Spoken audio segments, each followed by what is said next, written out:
ইউকেতে স্পাউস ভিসায় যাওয়ার জন্য প্রয়োজন আইএলটিএস লাইফ স্কিলস সার্টিফিকেট। আর এই আইএলটিএস লাইফ স্কিলস সার্টিফিকেট পাওয়ার জন্য মোটামুটি একটু পরিশ্রম বা একটা পরীক্ষা ফেস করতে হয়, এবং সেখানে যে সার্টিফিকেটটা আসে ওই সার্টিফিকেট দিয়েই অ্যাপ্লাই করে ইউকেতে যাওয়া যায় স্পাউস ভিসায়। তো এরকমই আইএলটিএস লাইফ স্কিলস এক্সাম দিয়ে পাস করেছেন আমাদের একজন ভাই। আমরা আজকে তার সাথে কথা বলবো। ভাইয়া কেমন আছেন? আলহামদুলিল্লাহ স্যার, ভালো আছেন? আলহামদুলিল্লাহ। আলহামদুলিল্লাহ ভালো আছি। আপনার পরিচয়টা যদি দিতেন। আমি মোহাম্মদ আশরাফুল। আমার বাসা রায়নগর দর্জীবন, সিলেট শহরেই। জি আচ্ছা। আর আমি গত মাসে আপনার হ্যাক্সাস থেকে রেজিস্ট্রেশন করে আইএলটিএস লাইফ স্কিল কোর্স করেছিলাম 3 মাস। জি। এটা গত সেপ্টেম্বরের 21 তারিখে পরীক্ষা দিয়েছিলাম ব্রিটিশ কাউন্সিলে। আলহামদুলিল্লাহ পাস করেছি। আলহামদুলিল্লাহ আলহামদুলিল্লাহ। এমনিতে ভাইয়া কি করেন? আমি ব্যবসা করেছি। জি আচ্ছা। আর ভাবি ইউকেতে থাকেন? জি, উনি ইউকেতে আছে। আচ্ছা আচ্ছা। এখন মানে কি মানে বিদেশ চলে যাবেন না দেশে থাকতে চান না? দেশের প্রতি তো আসলে খুব বেশি মায়া আছে। আমি কোনোদিন আসলে চিন্তা করিনি, এরকম প্রিপারেশন ছিল না বাইরে। আসলে এরকম কোনো সময় মানে মেন্টালি প্রিপারেশন ছিল না। হঠাৎ ফ্যামিলি একটা ভাগ্যের খেলা, আল্লাহর হুকুম হইলো বিয়েছে।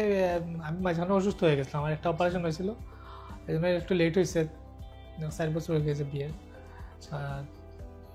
এখন চাইতেছি চলে যেতে। আলহামদুলিল্লাহ সুস্থ আছি মোটামুটি, মাশাআল্লাহ। একেবারে ফাইনাল স্টেজে এখন কিন্তু। জি আলহামদুলিল্লাহ ফাইনাল স্টেজে। আপনার জন্য বেশ জরুরি অ্যাসাইনমেন্ট ছিল লাইফ স্কিলস পরীক্ষা দিয়ে আপনাকে পাস করতে হবে। জি এটাই। এবং ফাইনালি ইউ ডান ইট। জি আলহামদুলিল্লাহ, আপনাদের দোয়া, সবার দোয়া। আলহামদুলিল্লাহ। তো এই জার্নি আপনার মানে কিরকম ছিল? যে মানে খুব কষ্টের জার্নি না মানে ওভারঅল জার্নি? জি না স্যার, একটা আমার কাছে বেশি কঠিন মনে হয় নাই। আমি ক্লাস করেছি রেগুলার, হোমওয়ার্কগুলো করেছিলাম ঠিক মতো। আর প্রতিদিন হোমওয়ার্কটা করে নিয়ে আসছিলাম। আর তেমন পড়া লাগে নাই এক্সট্রা। পরীক্ষা আর লিসেনিংটা আমি শুনতাম।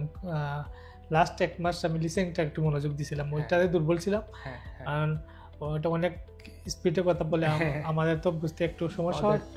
তো ওদের অ্যাকসেন্টটা একটু অন্যরকম, ব্রিটিশ না। তো ওইটা বেশ ফলো করছি। তো মোটামুটি আলহামদুলিল্লাহ ধরতে পারছি 300%। এক্সাম দেওয়ার পরে কি মনে হচ্ছিল যে আপনি পাস করবেন না টেনশন ছিল? দেওয়ার পর স্যার আমার পার্টনার যে ছিল উনি একটু নার্ভাস ছিল, আর একটু করে ফেলছে। তো ওনাকে না দিয়ে আমি প্রশ্ন করছি, আমি আনসার দিছি। একদম বেশি আনসার দিতে পারেন না, আমাকে দুইটা কোয়েশ্চন করে একটু হাঁপায় গেছে। এক্সামিনার টপিক চেঞ্জ করে দিছে, যেটা পারছিস না অন্যটা করো। তো ওইটা 2টা করে তারপর আমি নিজে আনসার দিছি 2-3টা। তারপর বাস এক্সামিনার করেছে। তো মোটামুটি এক্সাম দেওয়ার পরে কি কনফিডেন্ট ছিলেন যে পাস করবেন না? টেনশন ছিল? আমি লিসেনিং আমি দেখলাম যে আমার হয়েছে 2টা কনফার্ম হয়েছে, একটা একটু সন্দেহ ছিল। আর তো বললাম যে লিসেনিং হয়েছে, আর ওগুলো পার্সোনাল কোয়েশ্চন আমার খুব ভালো হয়েছে। তো আলহামদুলিল্লাহ আমি আশাবাদী ছিলাম। আমার কোয়েশ্চন তো মেকিং করছি ঠিক মতো, আর পার্টনারেরটাও আনসার দিছি ঠিক মতো, তা আশাবাদী ছিলাম। তারপরে একটু ভয় ছিল যে কি হয় না হয়, বেশির সিস্টেম কি। আর পার্টনার তো একটু করছে আমাকে। তো ইনশাল্লাহ ম্যাম সবচেয়ে আমি করছে আমার ম্যামের, খাদিজা ম্যামের ক্লাস টিচার সবসময় বলছেন যে পার্টনার যদি নাই পারে আপনি চালিয়ে যাবেন। আপনি চালায় যাওয়াটাই মানে আপনি ফার্স্ট। আমি ওই কথাটা মাথায় রাখছিলাম। ঠিক তখন আমি আমার কোয়েশ্চন করতেছি, সে যখন একটাতে আটকে গেছে আমি রিটার্ন অন্যটা কোয়েশ্চন করে ফেলছি। এরকম আমার মাত্র 6টা কোয়েশ্চন করছি, এক্সামিনার থামাইছে। কিন্তু ও আমার তো প্রায় 2টা টপিকসে প্রায় 12টা করছে, আনসার দিচ্ছে আলহামদুলিল্লাহ। আলহামদুলিল্লাহ। লাইফ স্কিলে 2 জন করে ক্যান্ডিডেট থাকেন একটা এক্সামে, এবং সেখানে ভাইয়া যেটা বললেন যে আপনার পার্টনার যিনি, উনি যদি কোয়েশ্চেনের আনসার নাও দিতে পারেন, নাও যদি কোয়েশ্চেন করতে পারেন, এতে কিচ্ছু আসে যায় না। আপনার পরীক্ষা আপনার, আপনি কি করছেন, আপনি কতটা পারছেন, কতটা চেষ্টা করছেন, ইট ডাজ ম্যাটার। যেটা ভাইয়া করেছেন এবং তার রেজাল্টও তো আমরা পেলাম যে তিনি পাস করেছেন, ঠিক না ভাইয়া? এরকমই তো। জি জি, দ্যাটস গ্রেট। আপনি বলছিলেন যে খাদিজা ম্যাম অনেক ভালো ভালো পরামর্শ দিয়েছেন। কোর্সের ব্যাপারে কি বলবেন? যে আমি বলবো যে মেরা এক্সিলেন্ট। আমি প্রথম ভর্তি হয়েছিলাম, আমার মার্জানা ম্যাম ছিলেন। মার্জানা ম্যাম খুব ভালো থেকে আমাদেরকে পরামর্শ দিতেন বা ভালোভাবে বুঝাইতেন।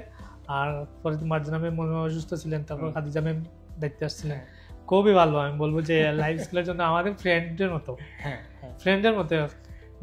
খুব স্বাভাবিক, এই বয়সে তো আপনারাও তো বিপদে পড়ে পড়াশোনা করতেছেন, এই বয়স তো আসলে যে খুব অ্যাক্টিভলি পড়াশোনা, বিশেষ করে ছেলেদের একটু গ্যাপ বেশি থাকে, মেয়েরা অত রানিং থাকে, ওদের বিয়ে শাদী হয় যেত, গ্যাপ কম থাকে, গ্যাপ কম থাকে, গ্যাপ কম, হাইয়েস্ট 5 বছর গ্যাপ থাকে, এর বেশি থাকে না।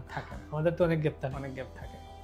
না আলহামদুলিল্লাহ, আলহামদুলিল্লাহ স্যার, আপনি চেষ্টা করছি, ক্লাস টিচারের যেভাবে পরামর্শ দিয়েছেন আমি ওইভাবেই মেনটেন করছি সব কিছুর পর। হোমওয়ার্কটা আমি মেনটেন করতাম, ওইটা মেনটেন করার প্রথম আমি মানে এটার কোনো পাইতেছি না। পরে একটু 1 মাস এমনি অগোছালো চলে গেছে, কি করবো, কিভাবে করবো, কিভাবে নাম প্রাইভেট পড়বো নাকি। পরে টার্গেট নিলাম যে না, ক্লাসে একটু বেশি মনোযোগ দেই। দেওয়ার পর ম্যাডাম যখন ক্লাসে কোয়েশন মেকিং করাতেন তখন আমি বারবার ম্যাডাম বললাম যে ম্যাডাম এটা ঠিক আছে নাকি, এটা ঠিক আছে নাকি, এটা ঠিক আছে নাকি, হ্যাঁ এটা এভাবে নাকি।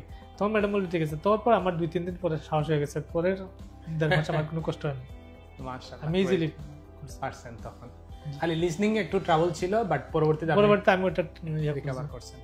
আপনি নিজেও টের পাচ্ছিলেন যে মেইন এক্সামে আপনি কনফিডেন্স ছিল, আমার কনফিডেন্স ছিল।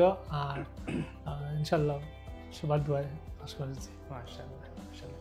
এমনিতে ধরেন কোর্স চলাকালীন সময়ে এরকম মনে হচ্ছিল কিনা যে এটা হবে হবে না, পারা যাবে যাবে না? জি না স্যার, আমার কনফিডেন্স ছিল আমার তো এটা করা লাগবেই। হ্যাঁ, আমি টার্গেট নিয়েছি, এটা তো আমার পাস করতেই হবে। রাইট, কোনো অপশন তো নাই, সেকেন্ড কোনো অপশন নাই, সেকেন্ড কোনো অপশন নাই। আমাকে হয়তো আর 1 মাস যদি না পারি, যে মক টেস্টে যদি না পারি, তা আমি আর 1 মাস কোর্স বাড়াবো। হ্যাঁ, এটাই আমার টার্গেট ছিল, পারতে হবে এবং পারবো ইনশাআল্লাহ। আমি বিশেষ করে ওয়ার্ড বুক যেটা ওগুলাতে আমি একটু করছিলাম, সময় দিছি। তাই একটু। আপনার কি মনে হয় ভাই আশাফ ভাই, যে খালি পরীক্ষা পাস করলেন, এছাড়াও ধরেন পরীক্ষা পাস ছাড়াও এটা আপনাকে হেল্প করবে? আমি টার্গেট নিয়েছিলাম স্যার, আমি শুধু পরীক্ষা পাস না, পরীক্ষা পাস আমার কনফিডেন্স ছিল, আমি আর তো ফিউচার চলা লাগবে, সেই টার্গেটটা নিয়ে আমি আগাইছিলাম। তো আমি ইনশাআল্লাহ ইংল্যান্ডে গিয়ে তো ইংলিশ লাগবে, ইংলিশ আমার তো ফিউচারের জন্যই তো এটা, রাইট রাইট, লাইফ স্কিলস, যে লাইফ স্কিলস, যে এটা ফিউচারের জন্য আমি ওইটা টার্গেট নিয়ে পড়ছিলাম। আলহামদুলিল্লাহ মোটামুটি পাস করছে সবার দোয়ায়। আপনার রেজাল্ট যখন আসলো, মানে রেজাল্ট দেখার পরে আপনার প্রতিক্রিয়া কি? তো ম্যাডামকে তো আমি সকালেই ফোন দিছিলাম, ম্যাডাম বললেন যে স্যার আসলে না এখনো, আমি আসলে আমি ফোন দেবো। 15 মিনিট পর ম্যাডাম আমার ফোন দিয়েছেন, হোয়াটসঅ্যাপ মেসেজ পাঠাইছেন, স্ক্রিনশট, আর ফোনও দিলেন, আর বললেন আলহামদুলিল্লাহ পাস করছেন, টেনশন করেন না। পাস করার পরে প্রথমে জানাইছেন, কাকে জানাইছেন প্রথমে? করে আম্মা আছেন, বোন আছে, তাই। আচ্ছা, ইংল্যান্ডের পরিবার খুশি তো? খুশি খুশি। আচ্ছা, আলহামদুলিল্লাহ আলহামদুলিল্লাহ। খুশি আছেন, ইনি দেশে আছেন? দেশে আছেন। ও, তাহলে তো আপনি পাস করবেনই, আপনার শক্তি সাথে। আলহামদুলিল্লাহ আলহামদুলিল্লাহ। এখন তো অ্যাপ্লাই, কতদিন লাগে এই মুহূর্তে এখন অ্যাপ্লাই সব মিলে? আমার এমনি ওইদিকে ডকুমেন্ট রেডি আসছে, আমার সলিসিটার। আমি একটু লেটে যাবো স্যার, আর আমার একটা অপারেশন বাকি আছে, এই জন্য একটু লেটে যাবো। বাট অসুবিধা নেই, এই টেনশন মুক্ত হলে। টেনশন মুক্ত, এটা তো মেয়াদ থাকে 2 বছর। হ্যাঁ, 2 ইয়ার্স, প্রচুর টাইম আছে। জি, একটু রিল্যাক্স লাগে, রিল্যাক্স লাগে, মানে একটা আমাকে তো আমার ওয়াইফ তুমি এটা করো না, এটা করতেছ না, এটা করতেছ না, করবো না করবো, এটা কোনো ব্যাপার না। আমি বলতাম যে এটা কোনো ব্যাপার না, তো এটা এগুলো তো ইয়েস নট ভেরি গুড, ওনাকে করতাম। আর দিকে আমার ব্যবসা বাণিজ্য ছিল, এই জন্য ওনাকে একটু করে রাখতাম। তো করতেছি বিল্লা। পরে বলে যে এগুলো তো আমার ওই পেপার শেষে লস হয়ে যাবে। পরে আর উনি নিজেই কিন্তু একসাথে আসছিল প্রথম দিন নিজেই আসছিল। আশাফ ভাই, ফাইনালি মানে আপনার এই পুরা জার্নি, এই টোটাল মানে জার্নি এবং এই যে সাকসেস স্টোরি, যদি আপনি 2-3 সেন্টেন্সে বলেন, কি বলতে চাবেন? আমি তো সবচেয়ে ধন্যবাদ জানাই আমি হ্যাক্সাস পরিবারকে, হ্যাক্সাস ক্লাস টিচার স্পেশালি, এবং স্যাররা আপনারা যখন প্রায় সময় ক্লাসে গিয়ে আমাদেরকে উৎসাহ দিতেন যে আপনারা পারবেনই, আর কোনো বিকল্প নেই, পারবেনই, কেউ আটকেবেন না। তখন আমাদের আসলে উৎসাহটা বেড়ে যায়। আমরা বলতাম আমরা তো পাস, আমরা তো পাস।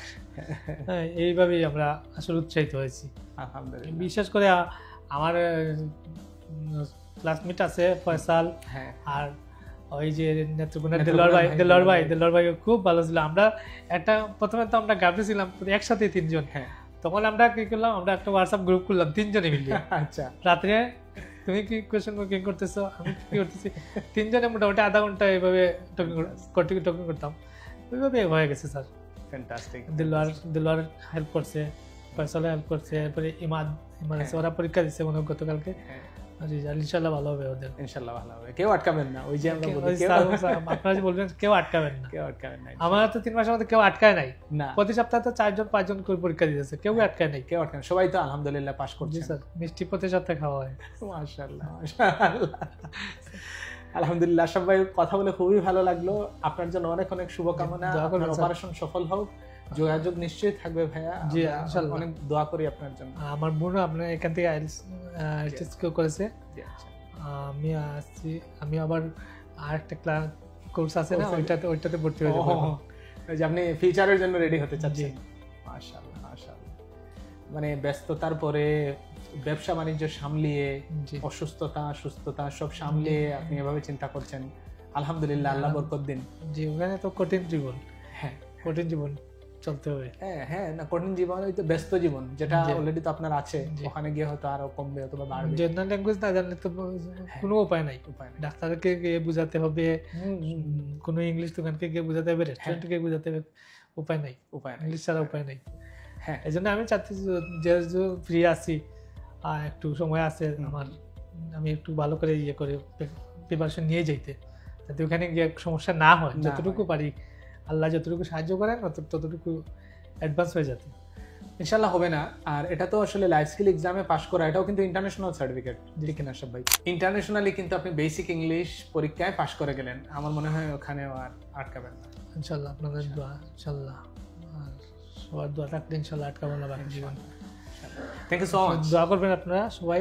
আর এক্সাসের সাথে আছি, ইনশাআল্লাহ থাকবো। আমি তো আরো আমাদের ভাই বোন সবাই আছে, থাকবে ইনশাআল্লাহ। এক্সাস ইজ তো ব্র্যান্ড সিলেটে, আপনি তো ব্র্যান্ড করছেন, ইনশাআল্লাহ সবাইকে সেবা দিচ্ছেন।